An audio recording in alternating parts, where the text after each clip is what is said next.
Coil ধরানোর জন্য match ঠুকে দিয়েছিলাম, খেয়াল করি নাই, উপর দিকে তাকাই তাকাই দেখতেছি কয়েলটা ধরে না। কাঠিটা গলতে গলতে আস্তে করে 2 আঙ্গুলের মধ্যে যখন চলে আসছে ফেলে দিছি।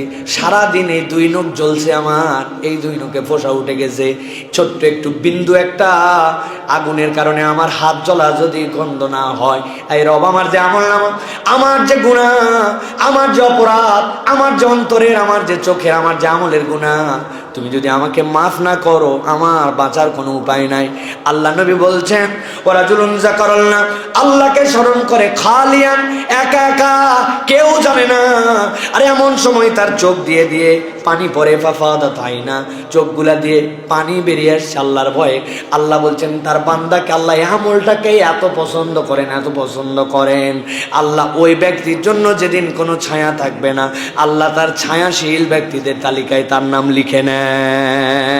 ও যে বিষয়ে আমরা কথা শুনবো, নবী করিম সাল্লাল্লাহু আলাইহি ওয়াসাল্লামের একটি হাদিস, যে হাদিসটি আমরা কম বেশি সকলেই শুনেছি, কিন্তু এই হাদিসটি মাঝে মাঝেই আমাদের কাছে রিমাইন্ডারের মধ্যে আসা উচিত। এই হাদিস এবং কুরআনুল কারীমের সূরা নাজমের 31 নম্বর আয়াত, এই দুটি বিষয়ের উপরে খুবই সংক্ষিপ্ত সময় আমরা কিছু কথা শুনবো। প্রিয় ভাইরা, আমরা জানি যে আল্লাহ রাব্বুল আলামিন এই দুনিয়াকে সৃষ্টি করেছেন, কিন্তু দুনিয়ার সৃষ্টির পরে দুনিয়াটা একসময় শেষ হয়ে যাবে। এরপরে মানুষ আল্লাহ রাব্বুল আলামিনের সামনে বিচারের মুখোমুখি হবে। কিন্তু এখানে একটি চমৎকার বিষয় আমাদের সামনে আছে, যে বিষয় আমাদের অনেক সময় আমরা ভুলে যাই অথবা এইভাবে চিন্তা করি না। সেটি হচ্ছে মানুষের যখন মৃত্যু আসবে, মৃত্যুটা আসার সাথে সাথে রূহের সাথে তার শরীরের সম্পর্কটা আলাদা হয়ে যাবে, আলাদা হবে। আর মানুষ এরপরে বিচারের মুখোমুখি হবে। যে এই বিচারের মুখোমুখি হওয়ার জন্য আল্লাহ রাব্বুল আলামিন একই সাথে প্রশ্নপত্র এবং তার গাইড, প্রশ্নপত্র এবং তার গাইড আল্লাহ রাব্বুল আলামিন কুরআনুল কারীমকে দিয়েছেন।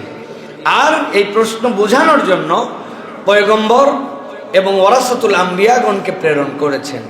কিন্তু মানুষ যখন মারা যায়, তার উত্তরপত্র কোনটা? উত্তরপত্র হচ্ছে তার আমলনামা।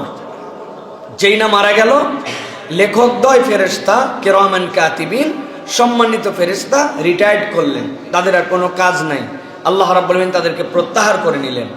কিন্তু আল্লাহর নবী বলছেন মানুষ চলে যায়, কিন্তু তার যে রূহ, ওইটার সাথে আল্লাহ রাব্বুল আলামিন তার উত্তরপত্র তথা আমলনামা তারপরেও আল্লাহ লটকায় রাখেন। ওই আমলনামায় এরপরে ফেরেশতা লেখে না, কিন্তু বান্দা যদি কল্যাণকর আল্লাহর নবীর বলে দেওয়া কাজগুলি করে, যে যখন মানুষ মারা যায়, ইদা মাতাল ইনসান, মানুষ যখন মারা যায়, নবী বলছে ইনকাতা, মানে বিচ্ছিন্ন হয়ে যায় তার আমলনামা। তবে আল্লাহ নবী বলছেন 3টা বিষয় তার জারি থাকে সাদাকায়ে জারিয়া হিসাবে। আল্লাহর ফেরেশতা রিটায়ার্ড করেন, কিন্তু আল্লাহ তার উত্তরপত্র আমলনামা তার সাথে রেখে দেন। কিয়ামত হওয়ার আগ পর্যন্ত মানুষ কাজ করলে স্বয়ং আল্লাহ রাব্বুল আলামিন সরাসরি তার আমলনামা এগুলো যুক্ত করে দেন। ফেরেশতা লেখে না, কিন্তু আমলনামা বন্ধ হয় না, তার আমলনামা এগুলো পৌঁছায়।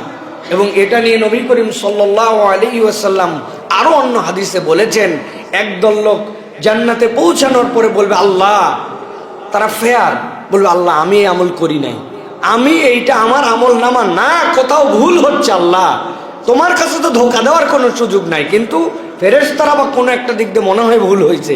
আল্লাহ বলবেন যে ভুল হয় নাই, রব্বুল আলামিনের হিসাবে কোনো ভুল হয় না, আল্লাহ তোমাকে ন্যায্য হিসাবে পৌঁছিয়েছেন। কিন্তু তুমি চলে যাওয়ার পরে তোমার রেখে যাওয়া ধারাবাহিকতায় এলেম দ্বারা, সাদাকা দ্বারা, অথবা এমন কোনো নেক কাজ করেছো যেটা তোমার আমলনামায় যুক্ত হতেই ছিল, ওটা কিয়ামত হয়ে যখন আল্লাহর সামনে হাসরে উঠছো, তার আগ পর্যন্ত তোমার আমলনামায় যুক্ত হয়েছে। সুবহানাল্লাহ। তাহলে ওই দিবসে আমাদেরকে যেতে হবে, ওই দিবসে আল্লাহ রাব্বুল আলামিনের সামনে আমাদেরকে হাজির হতে হবে। আর আল্লাহ বলছেন ওই দিবসটা বড় ভয়ঙ্কর দিবস। তোমার মৃত্যু ভয়ঙ্কর, তোমার মৃত্যু কষ্টের, কিন্তু মৃত্যুটা ইমানদারের জন্য ইন্টারেস্টিং। মৃত্যুর কষ্ট নাই, এরকম কোনো সৃষ্টি নাই। মানুষের মৃত্যুর কষ্ট আছে, কিন্তু ইমানদারের মৃত্যুর কষ্টটা ইমানদার অনুভব করতে পারে না। কিভাবে? এটা মানুষ কিভাবে ভুলে যায়? এটা ভোলার ব্যাখ্যা আছে। এটা আপনি নিজেও অনেক সময় ভুলে যান, আপনি নিজে অনুভব করতে পারেন না। অনেক সময় আপনার আনন্দ, আপনার প্রাপ্তি আপনার কষ্টকে ভুলায় দেয়। একটা লোক কোমরে ব্যথা পাইছে, হাঁটুতে ব্যথা পাইছে, হাঁটতে পারে না, উঠতে পারে না। হঠাৎ করে পেছন থেকে দেখছে কি একটা সাপ এসে তাকে দংশন করবে। হাঁটু দিয়ে হাঁটতে পারে না, ওই লোক খোঁড়ায় খোঁড়ায় হাঁটে, কিন্তু সাপ কামড়ালেও মারা যাবে। ও জানে এই হাঁটু ব্যথার থেকে আমার ওইটা বিপদ বেশি। তখন ওই লোক নিজেও জানে না যে দৌড় দিছে, হয় না ভাই? আমাদের দারুসালাম মহল্লায় একটা 2 নম্বর ফকির আছে। ও 20 বছর আগে অ্যাক্সিডেন্ট করছে, কিন্তু এখনো ওইটাকে পুঁজি করে কান্দের নিচে স্ক্র্যাচে ভর করে ও ভিক্ষা করে। যাই হোক, এটা তার ব্যাপার, তার আমল নামা। কিন্তু আমাদের মহল্লায় একজন ড্রাইভার আছে, নুরু নাম। উনি বলল যে আমি পরীক্ষা করে দেখছি যে এটা বদমাইশ না ভালো। আমি বললাম কেমনে? আমি গাড়ি চালানো অবস্থায় একদিন ইচ্ছা করে জোরে পিক আপ দেওয়ার সামনে গেছি, দেখি হ্যান্ডেল ম্যান্ডেল ফালায় দৌড়তে পারে। এখন তার মানে কি? ও বুঝছে যে তার যে কষ্ট, তার থেকে বেশি কষ্ট এটাতে হতে পারে।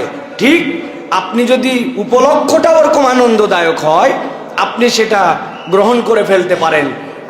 আপনার একটা কষ্ট আপনার হচ্ছে, কিন্তু সামনে আপনার জন্য এমন তৃপ্তির বিষয় আপনার সামনে উপস্থাপিত হয়েছে যে আপনি ওইটা দেখে আপনি ওই কষ্ট স্বীকার করেন। আমার মা বোনেরা কি কষ্ট করে রান্না করে গরমের দিন চুলার সামনে, কিন্তু সে জানে সুন্দর রান্নাটা করে আমার মেহমান সামনে আসবে। সে মেহমানকে যদি খুশি করে দেয়, মেহমান ওটা দেখে যদি একবার প্রশংসা করে, সারাদিনের সব কষ্ট ভুলে যায়। ইমানদারের কষ্ট হবে, কিন্তু ফেরেশতারা এসে দেখাবে, ইমানদার তোমার তো কষ্ট আছে, কিন্তু এই দেখো তোমার ডেস্টিনেশন কোথায়, তুমি যাবে কোথায়। আল্লাহ কষ্টটাকে দিবেন, যেহেতু আল্লাহর দেওয়া এটা তরিকা, কিন্তু তার জান্নাতের ওই অনয়নাভিরাম সৌন্দর্য প্রাপ্তি দেখে ইমানদারের কাছে ওইটা মনেই হবে না আসলে কষ্ট হয়েছে না হয় নাই, হয়েছে, কিন্তু অনুভব করতে পারবে না। আল্লাহ টেকনিক্যাল ইমানদারকে পার করাই দিবেন। সুবহানাল্লাহ। এত লম্বা ভূমিকা দিলাম, কারণ কি? আল্লাহ কোরআনে বলছেন ওয়াতাদাউ কুল্লু যাতি হামলিন হামলাহা ওয়াতারান নাসা সুকারা ওয়া মা হুম বিসুকারা ওয়ালাকিন্না আযাবাল্লাহি শাদীদ। আল্লাহ বলছেন ওই দিন দেখবেন মায়ের পেটের মধ্যে যে বাচ্চা, সে প্রাপ্তবয়স্ক নয়, এখনো তার ডেলিভারির সময় হয় নাই, কিন্তু এমন একটা কঠিন সিচুয়েশন সেই দিন কিয়ামত সংগঠিত হওয়ার সময় হবে। মায়ের পেটের বাচ্চার বয়স যাই হোক না কেন, ওই নিনাদের কারণে ওই ভয়ঙ্কর পরিস্থিতিতে ওই মা তার সন্তানকে প্রসব করে ফেলবে, আতঙ্কে প্রসব করে ফেলবে। আপনি দেখবেন তারা পাগল, মনে হচ্ছে উদ্ভ্রান্ত, এক একজন যেন এক একজনের আচরণ দেখে মনে হবে তাদের মাথা ঠিক নাই। আল্লাহ বলছে মা হুম বিসুকারা, এরা একটাও নেশাগ্রস্ত নয়, কিন্তু ওই দিনের ভয়াবহতা এমন হবে এই মানুষগুলাকে পাগল বানায় ফেলবে। আল্লাহ বলছেন বান্দা মনে করছো এটা খেলার কথা, আল্লাহ বলছেন এটা খেলার কথা নাই, ওয়ালাকিন্না আযাবাল্লাহি শাদীদ। আল্লাহ বলছেন আল্লাহর আযাবটা বড় কঠিন। আল্লাহ বলছেন ওই দিন হবে, ওই দিন আল্লাহর আযাব বড় কঠিন। আল্লাহ রাব্বুল আলামিন সান্ত্বনা দিচ্ছেন। এরপরে সূরা নাজমের 31-এর মধ্যে লিয়াজজিয়াল্লাযীনা আসাউ বিমা আমিলু ওয়া ইয়াজজিয়াল্লাযীনা আহসানু বিল হুসনা। আল্লাহ বলছেন যে খারাপ করছে তার প্রতিদান সে পাবে, যে ভালো করছে তার প্রতিদান সে পাবে। চোর আসছে, পুলিশ আসছে, দৌড়াবে কে? চোর না ভালো মানুষ? হ্যাঁ, চোরের মন পুলিশ পুলিশ, তো চিন্তা করছে এখন অবশ্য পুলিশের মনই চোর চোর, এটা ঘটনা চেঞ্জ হয়েছে। এখন চোরের মন আর পুলিশ পুলিশ নেই, এখন পুলিশের মনই চোর চোর। বাংলাদেশে যে পুলিশ এইগুলাই মনে হচ্ছে যেন চোর, প্রত্যেকটা এদের দিকে তাকালে সত্যিকার কথা দিল থেকে এদের প্রতি কোনো সুখ শান্তি অনুভূত হয় না, কারণ এরা বিগত 20টা বছর যে মানুষের সাথে কাজ করছে, পুলিশের প্রতি পাবলিকের আস্থা নাই। এটা আপনি স্বীকার করলেও ঠিক, না করলেও ঠিক। কি হয় আপনাদের কি হয় জানি না, আমার এদের দিকে তাকালে বিরক্ত লাগে। সবাই নয়, আল্লাহ রাব্বুল আমিন এদেরকেও হেদায়েত দান করুক, পরিবর্তিত হওয়ার তৌফিক দান করুক। তবে লক্ষণ ভালো না, সারা দেশে আমি ঘুরতেছি, এদের লক্ষণ ভালো না। এরা কিভাবে পরিবর্তিত হবে কেবল আল্লাহ রাব্বুল আলামিন জানেন। আমাদের হাতে মনে হয় এদেরকে পরিবর্তন করার মতো কিছু নাই। যাই হোক প্রিয় ভাইয়েরা, অপ্রাসঙ্গিক কথা, মূল কথা হচ্ছে প্রিয় ভাইয়েরা যে আল্লাহ বলছেন লিয়াজজিয়াল্লাযীনা আসাউ বিমা আমিলু, যে খারাপ করছে সে তার প্রতিদান পাবে, যে ভালো করছে সে তার প্রতিদান পাবে। বিপদ যত ডেঞ্জারাসই হোক, সিচুয়েশন পার হয়ে গেলে আল্লাহ বলছেন যে ভালো করছো, ভালোর প্রতিদান ভালো পেয়ে যাবা, আর খারাপটা খারাপ হিসাব বরাবর করা হবে। তাহলে হাসরের দিন এবং প্রাপ্তির দিন এটা আমাদের জন্য আছে, কিন্তু ওই প্রাপ্তির দিনের যেই সময়টুকু হিসাব এবং বিচার হবে, আল্লাহ বলছেন এক শ্রেণীকে আমি ভিআইপি প্রোটোকল মর্যাদা দিয়া তাদেরকে এটা অনুভবই করতে দিব না। রব্বুল আমিন বলছেন তাদেরকে আমি আল্লাহ রব্বুল আমিন আনন্দের মাধ্যমে সময় পার করে দেব। সুবহানাল্লাহ। আর আল্লাহর ভিআইপি প্রোটোকলের মধ্যে তারা থাকবে। এই মানুষের কাছে মনে হবে না যে এটা দীর্ঘ সময় আমাদের জন্য কষ্টকর পার হচ্ছে। রাসূলুল্লাহ সাল্লাল্লাহু আলাইহি ওয়াসাল্লাম মূলত এইটাকেই 7টা শ্রেণীতে বিভক্ত করেছেন। আজকে আমাদের সংক্ষিপ্ত আলোচ্য বিষয় হচ্ছে সাবআতুন ইউজিল্লুহুমুল্লাহু ফি জিল্লিহি ইয়াওমা লা জিল্লা ইল্লা জিল্লুহু। আল্লাহর ছায়া ছাড়া যেই দিন কোনো ছায়া থাকবে না, ওই দিন আল্লাহ রাব্বুল আলামিন 7 শ্রেণীর মানুষকে তার ছায়া দিবেন। সুবহানাল্লাহ। এখানে ছায়ার ব্যাখ্যাকে বুঝতে হবে। আমাদের ছায়া মানে কি মনে হয় মাথার উপর হেভি রোদ, আমি খালি আরামে আছি, এই ছায়া না। আপনি মাঝে মাঝে দোয়া করেন, আল্লাহ আপনি আমার আব্বার ছায়াকে, আমার ওস্তাদের ছায়াকে আমার মাথার উপরে দীর্ঘ করেন, বলেন না ভাই? তার মানে আপনার আব্বা এত বড় ছাতার সমান যে উনি মাথার উপর থাকবে, আপনি নিচে রোদের থেকে বাঁচবেন, তাই? তা কি বুঝছেন আপনি? এই ছায়া মানে কি?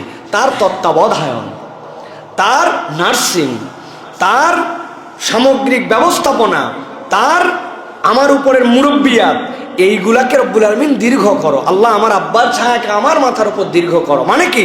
তার হায়াত দারাজ করো, এই মানুষটার নিয়ন্ত্রণে তত্ত্বাবধানে যেন আমি থাকতে পারি, এটা হচ্ছে মূলত ছায়া। তো আমরা এই জায়গায় সবসময় ছায়া মানে আক্ষরিক ছায়া, উপরে রোদ আমার উপরে ছায়া। ভাই অনেক সময় ছায়া আসলেও পাশ দিয়ে এমন তাপ আসে যে ওই ছায়াও আপনাকে অনেক সময় প্রশান্তি দেয় না, হয় না এরকম ভাই? তার মানে কি? এইটা হচ্ছে আল্লাহ রাব্বুল আলামিনের নিরাপত্তা, আল্লাহ রাব্বুল আলামিনের স্পেশাল অনার, আল্লাহ রাব্বুল আলামিনের স্পেশাল খাতির।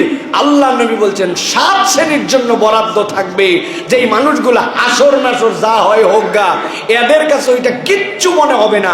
রব তাদেরকে ভিআইপি প্রোটোকল দিয়া সাময়িক সময়ের পরে জান্নাতে ঢুকাই দিবেন। সুবহানাল্লাহ। আল্লাহ নবী বলছেন তারা কারা, এই 7 শ্রেণীর মানুষ কারা? 1 নম্বরে নবীজি বলছেন ইমামুন আদিল, এমন একজন ইমাম, এমন একজন নেতা, এমন একজন বিচারক যিনি তার সাধ্যে সর্বোচ্চ ন্যায় বিচার করেন।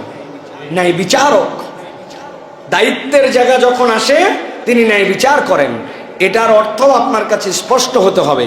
ইমামুন আদিল, জজ সাহেব জজশিপ করার সময় ন্যায় বিচার করেন, এটা তার জায়গা। প্রধান বিচারপতি তার জায়গা, প্রধানমন্ত্রী তার জায়গা। আপনিও আপনার বাড়িতে অনেক সময় আদালত করার মতো আপনিও ইমাম হন। আপনি একজন স্বামী, আপনি একজন পিতা, আপনি একজন অফিসের বস, আপনি একজন মাদ্রাসার মুদাররিস, আপনি আপনার ক্লাসের ক্যাপ্টেন। অতএব প্রত্যেকের ইমামতের জায়গা আছে। আপনি আপনার ইমামতের জায়গাতে আদেল কিনা? নবীজির কাছে একজন সাহাবী এসে বলছে, ইয়া রাসূলুল্লাহ, আমার সন্তানের জন্য আমি একটা খাদেম নিযুক্ত করেছি। নবীজি জিজ্ঞাসা করেছেন, তোমার কি আর কোনো সন্তান আছে? বলে, না ইয়া রাসূলুল্লাহ। তুমি কি সব সন্তানের জন্য খাদেম দিয়েছো, গোলাম দিয়েছো? না, তাকে আমি মহব্বত করি। বলে, না, তুমি যদি মহব্বত করো সকল সন্তানের জন্য গোলাম দিতে হবে, আর যদি না দিতে পারো এর গোলাম এখান থেকে ছুটাই নাও। তোমার সন্তান একই মায়ের পেট থেকে একই বাপের, তুমি এইটার মধ্যে বেইনসাফ করতে পারবা না। তাহলে প্রত্যেককে তার ইমামতির জায়গায় যদি আদালতের পরাকাষ্ঠায় উত্তীর্ণ হতে পারে, আল্লাহ বলছেন রব্বুল আলামিন ওই ব্যক্তিকে আল্লাহর ছায়ায় ওই দিন রাখবেন। সুবহানাল্লাহ। আপনি পরিবারের বড় সন্তান, আপনাকে ভাই বোনের সম্পদ বন্টনের দায়িত্ব আব্বা দিয়ে গেছে, আপনি হাজি সাহেব, গাজী সাহেব, বিরাট বড় দায়িত্বশীল সাহেব, কিন্তু আপনি আপনার বোনের সম্পদ ঠিকঠাক মতো দেন নাই, তাহলে আপনি কেমনে আদালত করলেন? আপনি তো আদালত করতে পারেন নাই। আপনি আল্লাহ রাব্বুল আলামিনের কাছে তাহলে আদেল হলেন না। কিন্তু সর্বোচ্চ রূপটা কি? সর্বোচ্চ রূপ হচ্ছে যিনি রাষ্ট্রের দায়িত্বে থাকবেন, যিনি বিচারের দায়িত্বে থাকবেন, কাজীউল কুযাত যিনি হবেন, তিনি যেন কখনো প্রভাবিত হয়ে বিচারে যেন 2 নম্বর না করেন। যদিও দুনিয়ার মানুষ প্রকৃতার্থে আদেল হতে পারে না। পারে? কেমনে পারে না? আন্দাজি বলছেন না, আগে বুঝেন কেমনে না। একজন লোক 3 জন মানুষকে ধরেন হত্যা করে ফেলেছে, বিচারক রায় দিয়ে ফাঁসির রায় ঘোষণা করে দিয়েছেন। এখন আমার চাচা, উনার মামা, উনার ভাই, কারণ আমি এই বিচার পাইয়ে লাভ দিয়ে উঠে বলছি আমার চাচা আর আমি নেই বিচার পেয়ে গেছে আলহামদুলিল্লাহ। এখন আমার ভাই আর উনারা বলছে আমার খালু আর আমার মামার কি হলো? উনারা যদি বিচারকের কাছে যে বলে যে বিচারক মহোদয় উনার তো ফাঁসি দিলেন, কিন্তু হুজুর বলতেছে উনার চাচার বিচার পাইছে, কিন্তু আমাদের 2 জনের, বলেন তো দুনিয়ার কোনো বিচারক একবার ফাঁসি হয়ে যাওয়ার পরে আর কোনোদিন তার বিচার করতে পারবে? দ্বিতীয়, তাহলে দুনিয়ায় অনেক ক্ষেত্রেই মানুষ বিচারের দিক দিয়ে অক্ষম। ওই মানুষের বিচার আপনি প্রকাশ পুরোপুরি করতে পারবেন না। তাহলে আপনার সাধ্যের মধ্যে যতটুকু বিচার অতটুকু করতে হবে, বাকিটুকু রব্বুল আলামিন দেখবেন। আল্লাহ আপনাকে চাপায় দেন নাই। ইনভেস্টিগেশন, পুলিশ রিপোর্ট, নানান দিকের সাক্ষ্য, আপনি যা দেখছেন ওখানে 2 নম্বর করতে পারবেন না। মানে আপনি মাইন্ড সেট করছেন যে হুজুররা যদি আমার আদালতে আসে ওদেরকে জঙ্গি নাটক দিয়ে ফাঁসাবো, আর আপনার আপন আত্মীয় স্বজন দলীয় লোক ও যত বড় রাষ্ট্র চুরি করে ফেলুক তাকে ধরবেন না। এটা কখনো ইনসাফের বিচার হতে পারে না, ঠিক কিনা?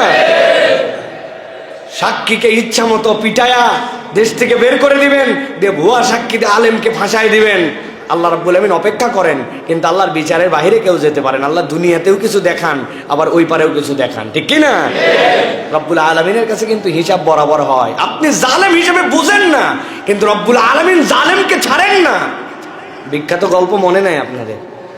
সেই এক লোক অফিসে একটু দেরি করে আসছে, আসার পরে তার বস এমন কটু কথা বলে, ম্যানেজারকে এমন গালাগালি করছে, কিন্তু ম্যানেজার মনের দুঃখে কিচ্ছু বলতে পারে নাই, কেননা বললেই তো চাকরি থাকবে না। ম্যানেজার চিন্তা করছে শোধ দেওয়া লাগবে, এটা এত বড় কথা বললো আমাকে। উনার নিচে যে আমেল, উনার নিচের যে কর্মচারী, তার একটু ভুল পাই ম্যানেজার ধোলাই দিয়েছে, মুখের কথায় গালাগালি। চিন্তা করছে ম্যানেজার তো এরকম আচরণের লোক না, আজকে এত খারাপ আচরণ করলো আমার সাথে। কিন্তু বেচারি তো তার নিচের পথ, কথা বললেই তো ক্যান্সেল করে দিবে। এখন ও চিন্তা করছে নিচে কাউরে তো এটা শোধ দেওয়া লাগবে। যাওয়ার সময়, বের হওয়ার সময় অফিস থেকে দেখে দারোয়ান দাঁড়ায় থাকার কথা, বসে আছে, আর যাবে কোথায়? উনার ম্যানেজার যা যা শুনাইছিল উনি দারোয়ানকে সেইগুলো সব শুনায়। দারোয়ান চিন্তা করছে এই লোক তো এরকম না, কিন্তু আজকে সামান্য একটু বসার কারণে আমার সাথে সে জুলুম করলো, এত বড় কথা বললো। এবং দারোয়ান তো আর অফিসারকে কথা বলতে পারে না। দারোয়ান চিন্তা করছে এটা কোথাও না কোথাও শোধ দেওয়া লাগবে। ও বাড়িতে যায় ভাত খেতে বসছে, আল্লাহর কি কাজ, তরকারির সাথে একটা কাঁচামরিচ ছিল, খেয়াল করে নাই, মুখে গেছে। গেছে তো গেছে, ঝালে মাথা গরম, আসলে তো দোষ এর, কিন্তু বউরে ডাক দিয়া যা বলা লাগে, কি তরকারি রান্না করছিস তুই, তোর বাপ খারাপ, তোর মা খারাপ, তোর বংশ খারাপ। বউ চিন্তা করছে নিজের বলে কাঁচামরিচ খায়া আমার ঈর্ষা গালানো গেল, বাপ মা তুলে কথা বললো। এইরকম দুর্ব্যবহার তো কখনো আমার স্বামী করে না। এখন মা তো আর স্বামীর উপরে কিছু বলতে পারে না, বললেই তো বলবে তুই তালাক, তোর বংশ তালাক। আতঙ্কে আর কিছু বলে নাই, কিন্তু বেটা আসছে বাড়িতে একটু দেরি করে, আর যাবে কোথায়? আহা, এইবার মা বলছে তুই খারাপ, তোর বাপ খারাপ, তোর বাপের বংশ খারাপ। এক কথা 2 কথা, হাতের মধ্যে লাঠি ছিল 2টা লাগাই দিছে, এত দেরি করে আসলি মানে। আসলে কিন্তু সন্তান প্রত্যেক দিন এরকম আছে, কিন্তু স্বামীর রাগ বেটার উপর ঝাড়ছে। বেটা চিন্তা করছে মাকে তোর গায়ে হাত তোলা যায় না, কি করা যায়? রাগে মাগে বাড়ির থেকে বাড়াই গেছে, বাড়াই যায়, সামনে একটা আদলা ইট পাইছে, হাতে তুলছে, যে যারে পাইছি তারে মারছে। আল্লাহর কি কাজ দেখে সামনের রাস্তা দিয়ে একটা কুকুর হেঁটে যায়। কুকুর আবার লেজ ডাউন দিয়ে হেঁটে যাচ্ছে, ওর কোনো নির্বিষ, লেজ নামানো, মাথা নিচু, মানে কুত্তা কারোর সাথে ঝামেলাই নাই, কিন্তু ওর সহ্য হয় নাই। দেয়াল তুলে দিছে, কুত্তা বড় বড়, কুত্তার পেট বড় বড়। কুকুর চিন্তা করছে সামনে যারে পাইছি তারে খাইছে, দৌড়াই একটা পাইছে, শার্ট প্যান্ট পরা লোক, দিছে কামড়। দিছে কামড় দিয়ে অন্যদিন সারে, আজকে আর সারে না। এমন রাগ কুকুরের, লোকজন পিটায় পাটায় সারায়া। এরপরে বলতেছে আপনি কে? বলছে আমাকে চেনেন নাই, ওই যে অফিসের, আমি হচ্ছে বস, মালিক। সকালবেলা যে এটা ম্যানেজারের বকা দিয়া শুরু করছে। এটা যদিও রূপক কথা, কিন্তু দুনিয়ার বাস্তবতা হচ্ছে আপনি আপনার সার্কেলে বুঝবেন না, কিন্তু আল্লাহ বলতেছেন আমি জালেমদের ব্যাপারে গাফেল নই।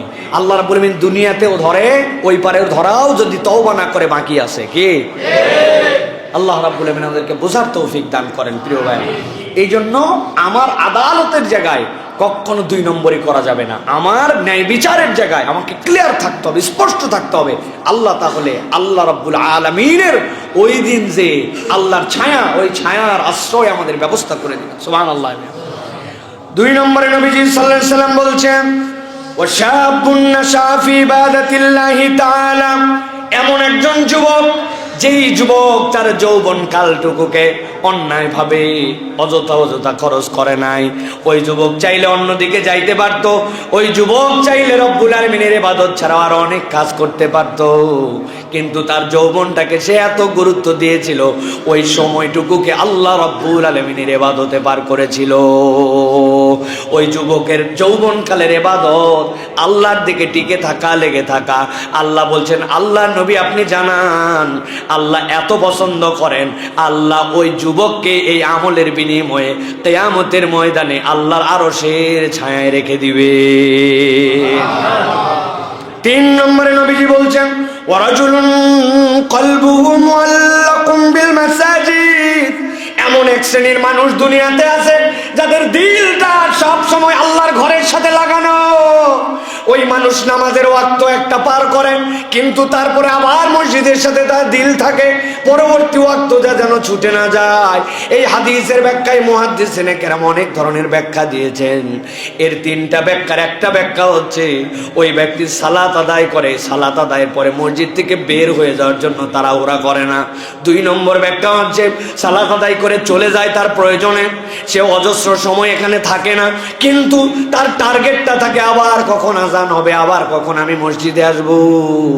আর 3 নম্বর আল্লাহর ঘরের খেদমতের সাথে জড়িত থাকে, আল্লাহর ঘর নির্মাণ হোক, আল্লাহর ঘর সুন্দর করে চলুক, আল্লাহর ঘরের পরিচালনা পর্ষদ, আল্লাহর ঘরের দায়িত্বশীল ব্যক্তি যারা থাকে, যদি তারা নিরেট আল্লাহর জন্য এটা করে যে সালাতের পরে পরবর্তী সালাতের জন্য অপেক্ষা, মসজিদে আসে ধীরে স্থির, বের হয় ধীরে স্থির, আর মসজিদের ম্যানেজমেন্টের সাথে, মসজিদ নির্মাণের সাথে, মসজিদকে বড় করার সাথে, আল্লাহর ঘরের ব্যবস্থাপনার সাথে জড়িত থাকে, এই ব্যক্তির এই কাজটা যদি আল্লাহর সন্তুষ্টির জন্য হয়, আল্লাহ বলছেন আমিও তার প্রতি খুশি হয়ে যেই দিন কোনো ছায়া থাকবে না, আমি আমার ছায়ায় ওই বান্দাকে আশ্রয় দিয়ে দিব। আল্লাহ নবী সাল্লাল্লাহু আলাইহি সাল্লাম বলছেন 4 নম্বরে এরপরে এক শ্রেণীর মানুষ, যেই মানুষকে আল্লাহ রাব্বুল আলামিন ওই দিন তারা আল্লাহর ছায়ায় তাকে আশ্রিত করবে। ওয়ারাজুলানি তাহাব্বা ফিল্লাহ ইজতামা আলাইহি ওয়া তাফাররাকা আলাইহি, আল্লাহ বলছেন এমন 2টা ব্যক্তি, যেই ব্যক্তিটা পরস্পরকে ভালোবাসে, কিন্তু ওই ভালোবাসে আল্লাহ রাব্বুল আলামিনের জন্য, 2 জন একও হয় আল্লাহর জন্য, 2 জন আলাদাও হয়ে যায় রব্বুল আলামিনের জন্য। তাদের এই মহাব্বতের ভিত্তি হচ্ছে আল্লাহ। আল্লাহ রাব্বুল আলামিনকে টার্গেট করে যখন 2 ভাই ভালোবাসে, 2 ভাইয়ের মধ্যে বন্ধন সমৃদ্ধ হয়, আল্লাহ বলছেন ওই ব্যক্তিকেও রব্বুল আলামিন আল্লাহর ছায়ায় আশ্রিত করবেন। সুবহানাল্লাহ। এইটার ব্যাখ্যা দীর্ঘ। আপনাকে প্রথমে আল্লাহ রাব্বুল আলামিনের শত্রু মিত্র জ্ঞান আপনাকে বুঝতে হবে। আল ওয়ালা ওয়াল বারা, আল্লাহ কাকে পছন্দ করেন না, আপনি তাকে পছন্দ করেন না। আল্লাহ রাব্বুল আলামিন যাকে পছন্দ করেন, আপনার ব্যক্তিগত কারণে তাকে পছন্দ না হলেও আল্লাহর জন্য আপনি তাকে ভালোবাসেন। এই সম্পর্ক যদি হয়, আল্লাহ বলছেন এইটা আল্লাহর জন্য ভালোবাসা হবে, দুনিয়ার কোনো স্বার্থের জন্য ভালোবাসা নয়। ওই যে কোন আফ্রিকার জঙ্গলে কোন একটা ইমানদার, ওই যে আমার বাইতুল মুকাদ্দাসের পাশে গাজার পুণ্যভূমিতে আমার কোন ভাইটা যেন কষ্ট পায়, সে যেন খাবার পায় না, সে যেন একটা ফোঁটা পানির জন্য হাহাকার করে, ওই অভিশপ্ত জাতিরা তাদেরকে হত্যার জন্য, তাদের জন্য কষ্ট করে। তার সাথে আমার কোনো সম্পর্ক নাই, কোনোদিন তাদেরকে দেখি নাই, তার বংশধারা আলাদা, আমার বংশধারা আলাদা, কিন্তু তার ইমানের কারণে তার সাথে আমার একটা ভালোবাসা আছে, আমার হৃদয়ের মধ্যে মহব্বত আছে। তার চোখের পানি দেখে আমার চোখের পানি আসে, তার রক্ত দেখে আমার দিলটা পড়ে। আল্লাহ বলছেন এই ভালোবাসাটা দুনিয়ার কোনো স্বার্থে নয়, আল্লাহর জন্য। আপনি যদি দিল থেকে এই ভালোবাসাকে জাগরুক করতে পারেন, আপনার এই ভালোবাসাটাই আল্লাহর কাছে একটা আমল হিসাবে বিবেচিত হবে, আর এইটার কারণে আল্লাহর ছায়ায় আমরা ওই দিন আশ্রিত হব। ইসলামে অনেক বিষয় আছে যেগুলো আপনি মনে করেন না গুরুত্বপূর্ণ। 5টা বন্ধু একসাথে হয়েছে, দাওয়াত দিয়েছে, আপনি চিন্তা করছেন এখানে গেলে শুধু আড্ডা হবে, এখানে গেলে শুধু গল্প হবে, কিন্তু না, আপনার 5টা ইমানদার ভাই, তার সাথে আপনি দেখা করতে গিয়েছেন, একসাথে বসেছেন, ইমানদারের সাথে ইমানদারের বন্ধনটা দৃঢ় হয়েছে। যদিও আপনি দেখতেছেন গল্প হবে, খাওয়া দাওয়া হবে, আড্ডা হবে, কিন্তু আপনার নিয়ত যদি থাকে ও ইমানদার, আমি ওই ইমানদার, আল্লাহর জন্য 2 জন সাক্ষাতে যাচ্ছি, গেলে সালাম বিনিময় হবে, কুশলাদি বিনিময় হবে, 2-1টা ভালো কথা আদান প্রদান হবে, তার ফ্যামিলির খবর, আমাদের ফ্যামিলির খবর জানাজানি হবে। এইটা এমন কিছু আপনার কাছে মনে হয় না, কিন্তু এইটাও আল্লাহর কাছে ইবাদত হিসাবে বিবেচিত হবে যদি এই ভালোবাসাটুকু আল্লাহর জন্য হয়ে থাকে। আল্লাহ বলছেন এটাকে ছোট ভেবো না, এই ভালোবাসাটা স্বয়ং একটা আমল। এই আমলের কারণে যেদিন কোনো ছায়া থাকবে না আল্লাহর ছায়া ছাড়া, আল্লাহ তোমাকে তার ছায়ায় আশ্রয় দিয়ে দিবেন। সুবহানাল্লাহ। তাহলে ভালোবাসা আল্লাহর জন্য। আবার একজনের সাথে আমার শত্রুতা, তাকে আমি পছন্দ করি না, দূরে সরাই দিছি, কি কারণে? ব্যক্তিগত না, আল্লাহর পক্ষের লোক না, তার সাথে আমার সম্পর্ক নাই। দুনিয়ার যে যা মনে করে করুক, তুমি আল্লাহর দলে চলো না, আল্লাহর কথা মতো তোমার অবস্থান নাই, আমি তোমাকে পছন্দ করি না। কি জন্য? ব্যক্তিগত রেষারেষি না, আল্লাহর জন্য। এই সম্পর্ক যদি আমি বুঝি, আল্লাহ বলছেন এই সম্পর্কটাই আমাকে আল্লাহর ছায়ায় নিয়ে যাবে। সুবহানাল্লাহ। আপনি বোঝেন দুনিয়াতে আমলের অনেকগুলো ধরন আছে, এর মধ্যে একটা ধরনের আমল অদ্ভুত, আপনার অন্তরের নিয়ত স্বয়ং আমল হবে। আল্লাহু আকবার। এটা কত বড় নিয়ামত, আপনি কি ফিল করতেছেন যে আপনার এই নিয়তটার কত বড় দাম? নিয়ত করলে কোনো অ্যাক্টিভিটিস ছাড়াই আপনার জন্য আল্লাহ রাব্বুল আমিন সওয়াব দেন। আপনি নিয়ত করছেন, আল্লাহ যদি চায় আগামী যে ঈদ আসতেছে, এই ঈদের পরে যে সিনেমাটা আসবে, এই সিনেমাটা ফাটাফাটি শুনছি একটা সিনেমা, এই সিনেমা একদম পুরো পরিবার সহ আমরা স্টার সিনেপ্লেক্সে দেখব। কতদিন বাকি আছে ভাই? আরো 90 দিন ঈদের, তাই না? আপনি আজকে নিয়ত করছেন। বিশ্বাস করেন উম্মতে মুহাম্মদের সৌন্দর্য হচ্ছে আপনি নিয়ত করছেন, আপনার আমল নামায় 1 চুলো গুনাহ লেখা হবে না। আপনি ঈদের দিন সকালে ক্যান্সেল করছেন এই প্ল্যান, যে না, তাও ক্যান্সেল এমনি করেন নাই, হেভি বৃষ্টি ওই দিন, টিকিট পাননি, এই জন্য দেখতে যাননি, কিন্তু আপনার আমল নামায় কোনো গুনাহ নাই। কিন্তু আপনি আজকে নিয়ত করছেন, আল্লাহ মাসালে এই রমজানের পরের রমজানে আল্লাহ তৌফিক দিলে আমি উমরা করার জন্য যাব, যাওয়ার পরে খানায় কাবায় অনেক তেলাওয়াত করব, সুযোগ পাইলে তাওয়াফ করব, ওখানে কেউ চাইলে ফিরাবো না, 1000 রিয়ালের কমসে কম মানুষকে ওই দিন খেজুর বিতরণ করে খাওয়াবো। আপনি এই রমজানে মরে বিদায়, কিন্তু আপনি যে নিয়তটুকু করেছেন, এই নিয়তটা স্বয়ং একটা ইবাদত হিসাবে, ওই নিয়তের বদৌলতে আপনার আমল নামায় সওয়াব লেখা হয়ে গেছে। এটা উম্মতে মুহাম্মদের সৌন্দর্য প্রিয় ভাইরা। অতএব দুনিয়ায় কাকে ভালোবাসবো আর কাকে ভালোবাসবো না, এটা আপনার দিল আপনাকে বুঝাবে। আপনি দলের টানে ভালোবাসেন, আর আপনার দল না করার জন্য আপনি ভালোবাসেন না। আপনার থেকে বড় মুনাফিক আল্লাহর দুনিয়ায় আর একটাও নাই। আপনি না বুঝে ঠিক বলছেন, আমি বুঝাই ঠিক বলাই আপনাকে দিয়া। আপনি এমন একটা দল করেন যেই দলের আপনার লিডারের নাম এক্স, আরেকজন এমন একটা দল করে ওই দলের লিডারের নাম হচ্ছে ওয়াই। আপনি এমন দল, আপনার এক্স আপনার লিডার, ওই লিডারের বিপক্ষে কেউ কিছু যদি বলে, ওই লিডারের আদর্শে নিয়ে কেউ কিছু বলে, আপনার ভিতরে বাধে, আপনাকে যদি কষ্ট দেয়, আপনি ওই দলের পক্ষে আছেন, বোঝা যায় যে হ্যাঁ আপনি ওই দলে, কিন্তু আপনার লিডারের বিপক্ষে যাই বলুক আপনার গায়ে বাঁধে না। আপনি আবার ওয়াই নামে যে লিডার আছেন ওর ব্যাপারেও খুব পজিটিভ কথা বলেন। এখন আপনার দলের লোকেরা জানে যে আপনার দলের লিডারের নাম এক্স, আর এই লোক বলে দল করি আমি এইটা, কিন্তু উনি ওয়াই এর প্রশংসায় অস্থির। দলে রাখবে আপনাকে? রাখবে আপনাকে? নাম বললাম না ইচ্ছা করে, যেন এটা ইউনিভার্সাল আলোচনা হয়ে থাকে। নাম বললে তো এটা যুক্ত হয়ে যাবে কিছুর সাথে। তা আপনি এইটুকু বোঝেন যে এই পার্টি করে ওই পার্টির লিডারের প্রশংসা করা যায় না, করলেই দল আপনাকে টিকায় রাখে না। আর আপনি বলেন মুসলমান, আপনি বলেন আল্লাহর দলে, আর যারা আল্লাহর আইন পছন্দ করে না, আল্লাহর দিন পছন্দ করে না, আলেম ওলামা পছন্দ করে না, যারা আল্লাহু আকবারের স্লোগান তাদের পার্টির সাথে যুক্ত করতে পারে না, আপনি মুসলমান পরিচয় দিয়ে ওই দল পার্টি আপনি কেমনে করেন? ঠিক কিনা? আপনার ইমান ঠিক হয় না। এখন বাড়িতে যা মিলাই নিয়েন। সাইফুল্লাহ ভাই বড় কথা বলে দিয়েছে, মিলাই নিয়েন। আপনি আলেমদেরকে কষ্ট দেয়, হুজুরদেরকে টিটকারি করে, আলেম ওলামাকে জঙ্গি টেক লাগায়, দাড়ি টুপি দেখলে টিটকারি ক্রিটিসাইজ করে, আল্লাহর কোরআনের কথা বললে সহ্য হয় না, ইসলামী আইনের কথা বললে তাদের কাছে অমুক দল পার্টির কথা মনে হয়। আর আপনি বলেন আমি মুসলমান, আবার আমি সেই দল পার্টি করি। আপনি এখনো আল ওয়ালা আল বারা, শত্রু মিত্র আল্লাহর দৃষ্টিভঙ্গিতে চিনতে পারেন নাই। ঠিক কিনা? আপনি দাড়ি টুপি চিনছেন হয়তো, আপনি জুব্বা পরা ইসলাম মনে করছেন, আপনি এখনো বোঝেন নাই। এই জন্য আপনাকে এইটাতে পরিষ্কার থাকতে হবে। এটা অন্তরের আমল। কিসের আমল? আল্লাহ আমাদেরকে বোঝার তৌফিক দেয়।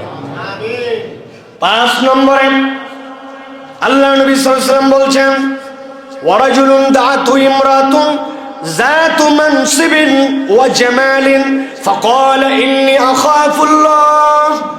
এমন একজন ব্যক্তি অথবা এমন একজন লোক, আল্লাহ রাসূল সাল্লাল্লাহু আলাইহি ওয়াসাল্লাম বলছেন, ওই মহিলা, যেই মহিলাকে তার বংশ তার সৌন্দর্য দিয়ে তার আকৃষ্ট হয়ে কোনো পুরুষ তাকে আহ্বান করেছে, অন্যায় অবিচারের জন্য আহ্বান করেছে, কিন্তু সে তখন সাথে সাথে বলে ইন্নী আখাফুল্লাহ, আজকে এখানে কেউ নাই, কেউ হয়তো দেখবে না, কেউ ধরা ছোঁয়ার আমার সামনে নাই, কিন্তু আমি আল্লাহ রাব্বুল আলামিনকে ভয় করি। এইটার দ্বারা মূলত রূপ করতে নবীজি এই কথা বুঝাইছেন। মূল কথা হচ্ছে আপনার সামনে সিসি ক্যামেরা নাই, আপনাকে মনিটর করার মতো কেউ নাই, আপনার সামনে সত্য মিথ্যা জাস্টিফাই করে দিবে এরকম ধরার মতো কেউ নাই, কিন্তু আপনি সবচেয়ে বড় ভয় আপনার অন্তর থেকে আল্লাহকে করেন, যে রব্বুল আলামিন আমার সব বিষয়ে খবর রাখেন। বান্দা যখন আল্লাহকে ভয় করে তার সামগ্রিক কাজ পরিচালনা করে, আল্লাহ বলছেন এই আল্লাহ ভয়কারী মুত্তাকির জন্য আমি রব্বুল আলামিন ওই দিন ছায়ার ব্যবস্থা করে দিব। কেউ আপনাকে দেখে না, আপনার জন্য কোনো হিসাব নাই, এই জায়গায় কেউ আপনাকে বিচার করতে পারবে না। নবীজি সাল্লাল্লাহু আলাইহি সাল্লাম থেকে এরকম হাদিস এসেছে, সাহাবায়ে কেরাম থেকে, আল্লাহ রাব্বুল আলামিন এই ব্যক্তির দুনিয়াবি বিপদ হয়ে সকল আমল দ্বারা আল্লাহর দিকে তাকায়, যেটা করে সেটা উদ্ধার করে দেন। আটকায় গেছে, বলছে আমি আল্লাহর কাছে বলতে শুরু করলাম, আমার একজন চাচাতো বোন ছিলেন, একদিন আমার খেজুরের দোকান ছিল, খেজুরের জন্য আমার কাছে কিনতে আসছে, বাসায় কেউ নাই, ফুসলায় ফাসলায় ভিতরে ঢুকায় নিয়েছে, নেওয়ার পরে এর মুহূর্তে তাকে আমি চাইলে জোর করে অথবা তার অনিচ্ছাতেও তার সাথে আমি অন্যায়টা করতে পারতাম। আমি উদ্যত হয়ে গেছিলাম, ওই মহিলা তখন প্রস্তুত হয়ে গেছে যে তার তো আর ঠেকানোর কোনো উপায় নাই, কিন্তু সেই জায়গা থেকে সে বলছে আল্লাহকে ভয় করো। যেই না বলছে আল্লাহকে ভয় করো, আমার হৃদয়ের মধ্যে তোলপাড় হয়ে গেছে। কেউ দেখতেছে না আমার শক্তি সামর্থ্য বলিষ্ঠতা এখন, কিন্তু আল্লাহ তো আমাকে দেখতেছেন। এই ভয়ে আমি আল্লাহ, দুনিয়ার কোনো শক্তি ছিল না আমাকে ঠেকায়, আমি তোমার ভয়ে তাকে ছেড়ে দিছি। আল্লাহ রাব্বুল আলামিনের জন্য এরকম একান্ত নিবেদিত আমলের কারণে আল্লাহ বান্দার বিপদ থেকে উদ্ধার করে দেন। আল্লাহ রাব্বুল আলামিন এই জন্য বলছেন, কোন জাতিকে যদি সৌন্দর্যমণ্ডিত, কোন জাতিকে যদি দুর্নীতিমুক্ত, কোন জাতিকে যদি প্রকৃতার্থে বিজয়ী আর সোনালী সমাজ যদি গঠন করতে হয়, বাহ্যিক রাস্তাঘাট এইগুলা লাগবে আপনার, কিন্তু আপনার অন্তরে যদি আল্লাহ ভীরু একটা জাতির বৃহৎ জনগোষ্ঠী তৈরি করা না যায়, তাহলে আমাদের কোনো উন্নয়ন টেকসই হবে না।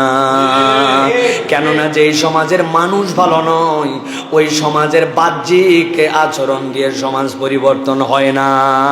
ঠিক কিনা? ইসলামে দুটার সমন্বয় আছে। আপনাকে ব্যক্তিগত উন্নতির জন্য ইসলাম বলে তাজকিয়ায়ে নফস লাগে, সাথে সাথে ইসলামের আইনের সুচারু প্রয়োগ লাগে। আইনেরও ভয় আছে, আল্লাহ রাব্বুল আলামিনের দেওয়া আপনার তাজকিয়াও আছে। দুটার সমন্বয়ে সোনালী সমাজ হয়। আইনের ব্যবহার না থাকলে তো হতো না। আপনি খালি তাজকিয়ায়ে নফসওয়ালা মানুষ হলে আল্লাহ রাব্বুল আলামিন পেনাল করতে ইসলামে দিতেন না। চোরের বিধান, অশ্লীলতার বিধান, জেনা ব্যভিচারের বিধান, দুর্নীতির বিধান, পণ্যে ভেজাল দেওয়ার বিধান, এগুলো সব তো রব্বুল আলামিন আপনার আমার জন্য দিয়েছেন। এবং এটা এরকম নয় যে এটা কেবলমাত্র বলে গেছেন। ইসলাম তার খেলাফত, ইসলাম দুনিয়াতে প্রতিষ্ঠিত করে বাস্তবিক পক্ষে দেখিয়ে দিয়ে গিয়েছে যে জাহেলি সমাজকে গোল্ডেন যুগ হিসাবে কিভাবে রূপান্তর করা যায়। সবচেয়ে নিকৃষ্টতাকে সবচেয়ে উন্নত করেছেন। ওটা খারাপের দিকেও শেষ, আবার ভালোর দিকেও টপ। সুতরাং আল্লাহ রাব্বুল আলামিন এই নিয়ামতটা আমাদেরকে দিতে চান। কিভাবে দিতে চান? আল্লাহ বলছেন এটা দিবেন যদি জনগোষ্ঠী তাদের মধ্যে তাজকিয়ায়ে নফস, যেটা আল্লাহ ভীরু হয়। আর ব্যক্তি পর্যায়ে কোনো ব্যক্তি যদি আমল করে, আল্লাহ বলছেন তার জন্য কমসে কম রিওয়ার্ড হচ্ছে যেদিন কোনো ছায়া থাকবে না, আমি আল্লাহ আমার ছায়ায় তোমাকে আশ্রয় দিয়ে দেবো। সুবহানাল্লাহ। সুতরাং রাষ্ট্রে ইসলাম হয় নাই, অথবা আমি ব্যক্তি ইসলাম দিয়ে কি করব, এরকম ভাবার কোনো কারণ নাই। আমি আল্লাহকে ভয় করে আমার কাজটুকু করি, এইটুকু যদি আমার মধ্যে ফিলিংসের মধ্যে আসে, তাহলে তো রব্বুল আলামিন আমার জন্য অন্তত ছায়ার ব্যবস্থা করবেন। আমার জন্য তো রব্বুল আলামিন আমাকে তো বাঁচাই দিবেন। আমার হাতে যতটুকু অপশান আছে সে থেকে আমি কেমনে 2 নম্বর করি। এই জন্য আমি অনেক সময় তালেব ইলমদেরকে পড়াই যখন, তখন এই কথা বলি, ভাই এই জায়গাতেও আমাদের ইনসাফ করার জায়গা। বাপ মা টাকা দিয়ে পাঠাইছে আপনাকে পড়ার জন্য, আমি গাইড টাইড পরে মোটামুটি পাস করে গেলাম, মুমতাজ হয়ে গেলাম, মুমতাজ জিদ্দান পেয়ে গেলাম, মনে করলাম আমি অ্যাচিভ করছি। না, আপনাকে যেই টার্গেটের জন্য প্রেরণ করা হয়েছে, ইলম তলব করার জন্য, আপনি ইনসাফের সাথে আল্লাহকে ভয় করে ওইটুকু তলব করেন কিনা? আপনি আপনার সময় কিভাবে মেনটেন করেন? 24 ঘন্টার আপনার শিডিউল কি? আপনি কি কাজ করে আপনার 24 ঘন্টা পার করেন? আপনার রুটিন কি? আমার কোনো রুটিন প্ল্যানিং নাই, আমার কিচ্ছু নাই। ক্লাস করলাম যতটুকু মন চাই করলাম, পড়লাম যতটুকু শিখলাম, তাকরার করলাম কি করলাম না, আমার মতো হয়ে গেছে মনে করলাম। না, আপনার একাডেমিক বই কেবল আপনার জ্ঞান নেই, এটা তো আপনার জন্য একটা তাফাক্কুর ওয়া তাদাব্বুর, আপনার জন্য জাস্ট একটা দরজা খুলে দেওয়া হলো। ভিতর থেকে আপনি এখন বিন্যস্ত জ্ঞান অর্জন করবেন।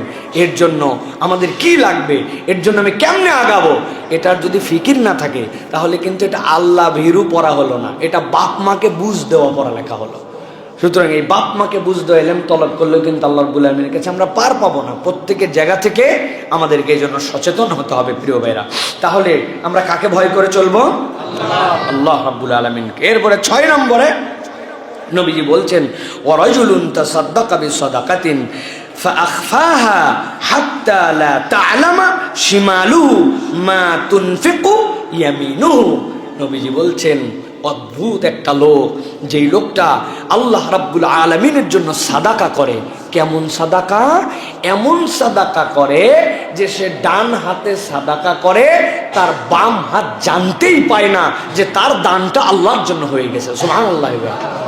তার মানে এমন কতগুলো আল্লাহর জন্য দান থাকবে আমাদের, এমন কতগুলো আল্লাহর জন্য নিবেদন থাকবে আমাদের, দুনিয়ার কেউ জানবে না, এটা গোপন। প্রকাশ্যও থাকবে, কিন্তু আমার আল্লাহর সাথে এরকম কোনগুলো দান আমার সাথে থাকবে। প্রিয় ভাইরা, এই দান মানে কেবল টাকা পয়সা অর্থ করি এরকম নয়, এই দানের অনেক লেয়ার আছে। আমরা দানটা অনেক সময় কেবলমাত্র টাকা পয়সার সাথে ইনক্লুড করে ফেলেছি। আমরা মনে করি টাকা পয়সাটুকুই দান। আমি আপনাদের কাছে একটা দানের গল্প করি, হ্যাঁ, এটা আপনারা খেয়াল রাখবেন প্রিয় ভাইরা। এক মিসকিন একজন লোকের কাছে যে বলছে আমাকে কিছু সাহায্য করেন। বেচারি অনেক ধনী মানুষ, অনেক ধনী, এবং মানুষকে দেয় প্রচুর। পকেটে হাত দিছে, লা ইলাহা ইল্লাল্লাহ, আমার পকেটে তো মানি ব্যাগ নাই। ও, তাহলে বাম পকেটে থাকতে হবে, বাম পকেটে নাই। অনেক সময় খুচরা টাকা তো এই পকেটে, কোনো পকেটেই কোনো টাকা পয়সা কিচ্ছু নাই। বেচারি বেরিয়ে আসছে, মানি ব্যাগটা নিবে সব ছেড়ে। এখন ওই ছেলে এসে বলছে দেন না ভাই কিছু দেন। সে জানে সে কিছু দেয়, কিরকম বিব্রত, সে সত্যি দিল থেকে দেয়, কিন্তু আজকে তার কাছে টাকা আছে কিন্তু মানি ব্যাগ নাই, টাকা নাই, নিয়ে বের হয় নাই। সে লজ্জায় পড়ে ওই ছেলের মাথায় হাত দিছে, দিয়ে বলছে বাপরে, আমি তো তোকে দিতেই চাইছিলাম, কিন্তু বাবারে আমি পকেটে একদম টাকা আনতে ভুলে গেছি, দেখ এই পকেটে নাই, এই পকেটে নাই। কাঁধে হাত দিয়ে পিঠে আদর করে বলছে, এরপরে একদিন চেয়ে দেখিস বাবা, আমি কিন্তু দিয়ে দেবো। বাবারে মন খারাপ করিস না, তুই তো বড় প্রত্যাশা করে আমার কাছে আসছিলি, ঠিক আছে যা বাবা, আরেকদিন দেবো ইনশাল্লাহ। এই কথা শুনে ওই মিসকিন দোয়া করতেছে, আল্লাহ আপনাকে বারবার মানি ব্যাগ সারা বের হওয়ার তৌফিক দেখ। এই কথা শুনে ওনার মন আরো খারাপ হয়ে গেছে যে বাবারে, আমি তো সত্যি কথা বলছি, তুই আমারে এত লজ্জা দিলি যে আমি একদিন দিতে পারি না, তুই দোয়া করছিস আমার জন্য আল্লাহ তোমার বেশি বারবার মানি ব্যাগ সারা বের হওয়ার তৌফিক দেখ। এটা বললি কেন বা? বলতেছে এটা আপনাকে মজা করে বলি নাই, এটা বলার কারণ আমরা টাকা চাই, টাকা দেয় মানুষ, অনেক সময় রূঢ়ভাবে দেয়, ধর নে এরকম করে দেয়, কিন্তু আমরা গরিবরা আপনাদের একটু স্নেহও চাই, একটু দিল চাই যে কেউ আমাদের সাথে একটু সুন্দর করে মায়া করে আদর দিয়ে কথা বলুক। কেউ আমাদের সাথে সুন্দর করে গায়ে মাথায় হাত বুলায় কথা বলে না। আজকে আপনার মানি ব্যাগ থাকলে হয়তো আমাকে 10, 20, 50, 100 টাকা দিতেন, কিন্তু আজকে মানি ব্যাগ না থাকার কারণে আপনি আমাকে যে আদর করলেন, যে ভালোবাসা দিলেন, যে নরম করে কথা বললেন, আমার দিলটা জুড়ায় গেছে। এই জন্য বলছে আপনার মানি ব্যাগ যদি থাকে আপনি তো টাকা দিয়ে বিদায় করে দিবেন, এই ভালোবাসা আমাকে কে দিবে? এই ভালোবাসাটা অনেক বড় দান ভাই, এটা আমার কথা নয়। নবী করিম সাল্লাল্লাহু আলাইহি সাল্লাম বলেছেন যে তোমরা মানুষের সাথে দয়াদ্র আমল করো, মানুষের সাথে দয়াদ্র ব্যবহার করো। নবীজি বলছেন আহাব্বুন নাস ইলাল্লাহি আনফাউহুম লিন-নাস, মানুষের মধ্যে যে মানুষের কল্যাণ করে সে সবচেয়ে আল্লাহর কাছে প্রিয় মানুষ। নবীজি এরপরে বলছেন মানুষের কল্যাণের একটা দিক কি জানো? নবীজি বলছেন ওয়াহাব্বুল আমালি ইলাল্লাহি সুরুরিন তুদখিলুহু আলা মুসলিমিন, কোন ব্যক্তির অন্তরের মধ্যে শান্তি ঢুকায় দেওয়া, অন্তরের মধ্যে খুশি ঢুকায় দেওয়া, এটাও আল্লাহর কাছে একটা প্রিয় আমল হিসেবে বিবেচিত হয়। সুবহানাল্লাহ। ওয়া আম্মা সাইলা ফালা তানহার, সবসময় তো আমি দিতে পারি না, টাকা পয়সা অর্থবিত্ত, কিন্তু কথারও দান আসে না ভাই, যে ভাই দিতে পারলাম না, তুমি অন্য কোথাও থেকে পাও। ওরা এটাও আমাদের কাছে ডিমান্ড করে। আমাদের অন্তরগুলো এমন কর্কশ, এমন রূঢ় যে আমরা মানুষের কাছে এই ভালোবাসার দানটুকুও দিতে পারি না। এই ভালোবাসার দানটুকু আল্লাহ রাব্বুল আলামিন পছন্দ করেন। এই জন্য আল্লাহ নবী বলছেন এক শ্রেণীর লোক যারা এমনভাবে দান করে, কেমনভাবে দান করে? নবীজি বলছেন ফাআখফাহা হাত্তা তা'লামা শিমালুহু মা তুনফিকু ইয়ামিনুহু। আল্লাহ নবী বলছেন তার ডান দান করে, বাম জানতে পায় না। মানে কি? আল্লাহর জন্য এমন গোপন ভাবে কিছু করে যেটা দুনিয়ায় প্রকাশের উদ্দেশ্যই তার থাকে না। এই গোপন দানের কারণে আল্লাহ তার জন্য লিখে রাখেন যে আমার বান্দাকে আইসে দেখ, আমি তোর জন্য আল্লাহ ছায়া ওই দিন তোর জন্য রিজার্ভ করা থাকবে। সুবহানাল্লাহ। তাহলে আমাদের এই দানগুলা দরকার, এই সাদাকাগুলা দরকার। একটা সুন্দর করে কথা বলা, একটা কল্যাণের কাজে যাওয়া। কিছু দান থাকবে ব্যক্তিগত, কেউ জানবে না আমার এই দান, আমি একটা দান ভালো কাজ করছি, এটা বউরেও বলবো না, এটা গোপন, আল্লাহ খালি তোমার সন্তুষ্টির জন্য করে ফেলছে। আমি, আমার কাছে এই টাকা ছিল, এই অবস্থা ছিল, এই পরিবেশ ছিল, কিন্তু আমি আল্লাহ তোমার জন্য এটা করছি। আল্লাহর জন্য এরকম কিছু বুদ্ধি খাটায়া খাটায়া গোপন কাজ এরকম করতে হবে। কত বুজুর্গদের কথা আলোচনা আমরা শুনছি যে রাত্রেবেলা শাইখুল হাদিস সকালবেলা উঠে দেখে বাথরুম মাদ্রাসার পুরা পরিষ্কার। উনি এটা তো বাহিরে করতে পারবেন না, কিন্তু দু একজন হয়তো জেনে ফেলছে, উনি জানানোর জন্য করেন নাই যে আল্লাহর ঘরের জন্য খাদেম খুদেম তো আছে, আমি একদিন আল্লাহর ঘর ধুয়ে দিছি। আল্লাহর, এটা একটা জাস্ট এক্সাম্পলের জন্য বলছি। গোপন অনেক কিছু অনেকভাবে করা যায়। আল্লাহ রাব্বুল আমিন পছন্দ করেন যে বান্দা তার জন্য এমন কিছু করুক যেটা দুনিয়ার কেউ জানবে না, আর ওই কারণে আল্লাহ স্পেশাল 7 দলের মধ্যে অন্তর্ভুক্ত করে তাকে তার আরশের ছায়া দিয়ে দিবেন। সুবহানাল্লাহ। 7 নম্বরে আল্লাহ রাব্বুল আলামিন নবীকে বলছেন আপনি বলেন ওয়ারাজুলুন যাকারাল্লাহ খালিয়ান ফাফাদাত আইনা। আল্লাহ নবী সাল্লাল্লাহু আলাইহি সাল্লামকে আল্লাহ বলছেন আরেক শ্রেণীকে আমি আল্লাহ রাব্বুল আমিন আমার আরশের নিচে ছায়া দিয়ে দিব। ওই শ্রেণী কারা? এমন ব্যক্তি যেই ব্যক্তি একা একা ছিল, কেউ তার সাথে ছিল না, রাত গভীর হয়ে গেছে, স্ত্রী ঘুমায় গেছে, সন্তান ঘুমায় গেছে, আস্তে করে উঠে চুপ চুপ করে ওযুটা করছে, কেউ যেন উঠতে না পারে, যায় নামাজটা নিয়া পাশের রুমে চলে গেছে, ড্রয়িং রুমে চলে গেছে, আস্তে করে জিরো বাল্বটা জ্বালায় দিয়েছে, আল্লাহর জন্য নামাজে দাঁড়ায় গেছে। দাঁড়ানোর পরে আল্লাহর জন্য রুকু, লম্বা রুকু, আল্লাহর জন্য সিজদা করছে, আর হাউমাউ করে আল্লাহর জন্য কাঁদছে, রব্বুল আলামিন আমার অন্তরের উপর জুলুম করে ফেলেছি, ইন্নী যালামতু নাফসি যুলমান কাসীরা। আল্লাহ তুমি যদি ক্ষমা না করো আমার কোনো ক্ষমা নাই, এই রব আমি বিশ্বাস করি ওই দিন যাওয়ার পরে তুমি যদি ধরো তোমার পাকড়াও করা বড় কঠিন, আমি তোমার আযাব সহ্য করতে পারবো না। কেমনে সহ্য করবো আল্লাহ? কয়েল ধরানোর জন্য ম্যাচ ঠুকে দিয়েছিলাম, খেয়াল করি নাই, উপর দিকে তাকায় তাকায় দেখতেছি কয়েলটা ধরে না। কাঠিটা গলতে গলতে আস্তে করে 2 আঙ্গুলের মধ্যে যখন চলে আসছে ফেলে দিছি। সারাদিন এই 2 নখ জ্বলছে আমার, এই 2 নখে ফোসা উঠে গেছে। ছোট্ট একটু বিন্দু একটা আগুনের কারণে আমার হাত জ্বলা যদি গন্ধ না হয়, এই রব আমার যে আমল নামা, আমার যে গুনাহ, আমার যে অপরাধ, আমার যে অন্তরের, আমার যে চোখের, আমার যে আমলের গুনাহ, তুমি যদি আমাকে মাফ না করো আমার বাঁচার কোনো উপায় নাই। আল্লাহ নবী বলছেন ওয়ারাজুলুন যাকারাল্লাহ, আল্লাহকে স্মরণ করে খালিয়ান, একা একা, কেউ জানে না। আর এমন সময় তার চোখ দিয়ে দিয়ে পানি পড়ে, ফাফাদাত আইনা, চোখগুলা দিয়ে পানি বেরিয়ে আসছে আল্লাহর ভয়ে। আল্লাহ বলছেন তার বান্দাকে আল্লাহ এই আমলটাকে এত পছন্দ করেন, এত পছন্দ করেন। আল্লাহ ওই ব্যক্তির জন্য যেদিন কোনো ছায়া থাকবে না, আল্লাহ তার ছায়াশীল ব্যক্তিদের তালিকায় তার নাম লিখে নেন।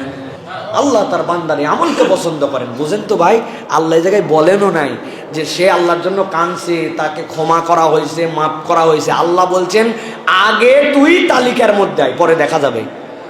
আগে তুই জায়গা মতো আয়, বাউন্ডারির ভিতরে ঢুক আগে। আল্লাহ রাব্বুল আমিন নিশ্চয় ওখানে মাফ করে দেওয়ার জন্যই ঢুকাবেন, ওই জায়গাতে অন্য লোক ঢোকে না। ট্রেনে আপনার ফার্স্ট ক্লাস, আপনি প্যাসেঞ্জার, এখন ওই ফার্স্ট ক্লাসের বিশ্রামাগার আছে, ওখানে আপনি ঢুকছেন মানে আপনার টিকিট আপনার ফার্স্ট ক্লাসে। ওখানে যেমন তেমন লোককে ওখানে এন্ট্রি নাই। ওখানে ওখানে আপনাকে স্কাই লাউঞ্জে বসায় দিয়েছে। স্কাই লাউঞ্জে বসার জন্য কার্ড লাগে, ওইটার ভিতরে ঢোকার জন্য আলাদা পারমিশন লাগে। তার মানে বোঝা গেছে এর ভিতরে কেউ খাচ্ছে মানে, এর ভিতরে কেউ অবস্থান করছে মানে তার ওই পারমিশন পত্রটা আছে। আল্লাহ রাব্বুল আলামিন বলতেছেন তোমার এত অপরাধের পরেও আমি বান্দা তোমাকে আমার আরশ আজিমের ছায়া দিতে চাই। যেদিন কোনো ছায়া থাকবে না ওই ছায়া দিতে চাই। কি করা লাগবে? যে তুমি একা একা একটু আল্লাহর কাছে চোখের পানি ফেলছো। এখন আমাদের যদি গুনাহ খাতা না থাকে সেটা ভিন্ন কথা, আর যদি গুনাহ খাতা থাকে, আমাদের অপরাধ যদি থাকে, তাহলে আল্লাহ রাব্বুল আলামিনের কাছে এই আমলটা দরকার। এটা করে দেখেন ভাই, দিলের মধ্যে কি শান্তি পাবেন। আপনি একটা জান্নাতি সুবাস আপনার হৃদয়ের মধ্যে আপনি ফিল করবেন। আল্লাহর জন্য আমি একটু কেঁদে দিছি, আল্লাহর জন্য সিজদায় পড়ে। চোখের পানি তো একদিনে আসবে না, এটা অভ্যাসের ব্যাপার। আমাদের অন্তরগুলো তো মরে গেছে, শক্ত হয়ে গেছে আমাদের পাপকে মনে করে করে। আল্লাহর এই নবীর বর্ণিত হাদিসের দিকেও তাকাতে হবে। আল্লাহ আমার চোখে একটা পানি দেন আপনার ভয়ে, যেন আমি আমার হৃদয়কে প্রকম্পিত করতে পারি, আমি আপনার গাফেল বান্দার অন্তর্ভুক্ত হতে পারি না। এটা কোন সময়? এটার ম্যাক্সিমাম সময় হচ্ছে তাহাজ্জুদ। তাহাজ্জুদ না থাকলে বান্দার জীবনে আসলে খুব বেশি সামনের দিকে আগানো যায় না। রেগুলার আগানো যায়, কিন্তু এই প্র্যাকটিস বান্দাকে আল্লাহর ভিন্ন লেভেলে নিয়ে চলে যায়। এই জন্য প্রিয় ভাইয়েরা, প্রিয় তরুণরা, প্রিয় আমার মুরব্বীরা, যারা আমার কথা দূর দূরান্ত থেকে, দেশ বিদেশ থেকে শুনছেন, সপ্তাহে অন্তত 2টা দিন হলেও তাহাজ্জুদের জন্য উঠেন। সোমবার দিন রোজা রাখার নিয়ত করেন, আর বৃহস্পতিবার দিন রোজা রাখার নিয়ত করেন। আপনার তাহাজ্জুদের ওয়াক্ত হচ্ছে ফজরের ওয়াক্ত হওয়ার আগ পর্যন্ত। তার মানে আপনি যদি সাহারি করতে উঠেন, আলটিমেটলি আপনি ফজরের ওয়াক্তের আগে ওঠেন, তাহলে ওই সময় টক করে একটু দাঁড়ায় যান আল্লাহর কাছে। দাঁড়ায় যাওয়ার পরে বড় সূরা নাই আপনার জানা, তাই কি আপনি আলাম তারা থেকে সূরা নাস পর্যন্ত এক রাকাতে 10টা সূরা পড়েন। পরের রাকাতে আবার আলাম তারা থেকে সূরা নাস পর্যন্ত 10টা পড়েন। আপনি এক রাকাতে 3 বার কুল হুয়াল্লাহু ইখলাস পড়েন সূরা ফাতিহার পরে, আরেক রাকাতে পড়েন রুকুতে 100 বার সুবহানা রাব্বিয়াল আযীম বলেন, এরপরে সিজদায় সুবহানা রাব্বিয়াল আলা বলেন 100 বার, কোনো সমস্যা নাই। এরপর আল্লাহর কাছে বারবার মাথা রেখে বলেন, রব তুমি আমাকে ক্ষমা করো, কেউ দেখতেছেন আল্লাহ, আমি তোমার জন্য আমার পাপের বোঝা মাথায় নিয়ে আমি এখন আমার 7টা অঙ্গ দিয়া, নাকে খত দিয়া চলে গেছি। যে কাফের মুশরিকরা নতুন ধর্ম বলে টিটকারি করতো আমাদের ধর্মকে, ওই টিটকারির অন্যতম কারণ ছিল একটা সিজদা। কেননা ওরা এই সিজদা দেখে নাই, বলে কি ধর্ম, পাছা উপরে থাকে মাথা নিচে থাকে, এ আবার কি? ওদের জানা ছিল না। কিন্তু আল্লাহ আপনাকে শিখিয়েছেন যে আপনার মাথা নিচে, আপনার নিতম্বটাও তার উপরে, অথচ মাথা সবচেয়ে নিচে করে দেন রব্বুল আলামিন। এই প্রক্রিয়াই তারা জানতো না, এই জন্য তারা উপহাস করতো ইসলামকে নিয়ে। কি ধর্ম আসলো, কি আজব ব্যাপার স্যাপার এইটা, এরকম করে তো সিজদা দেওয়ার তারা শিখে নাই। আল্লাহ বলছেন বান্দা তখন মুকিব্বান আলা ওয়াজহি, তার মুখ লাগায় আল্লাহর কাছে চায়। আল্লাহ বলছেন এটা চাইয়ে দেখ, আমি রব্বুল আলামিন বলছি ওয়ারাজুলুন যাকারাল্লাহ খালিয়ান ফাফাদাত আইনা, তার চোখ দিয়ে একটু পানি পড়তে দেরি, আমি রব্বুল আলামিনের ভয়ে আমি আল্লাহ তার জন্য আমার ছায়া রেডি করে রাখবো। সুবহানাল্লাহ। অতএব আমাদেরকে এই চেষ্টা করতে হবে আল্লাহ রাব্বুল আলামিন যেন আমাদেরকে তৌফিক দান করেন, বলেন আল্লাহুম্মা আমিন।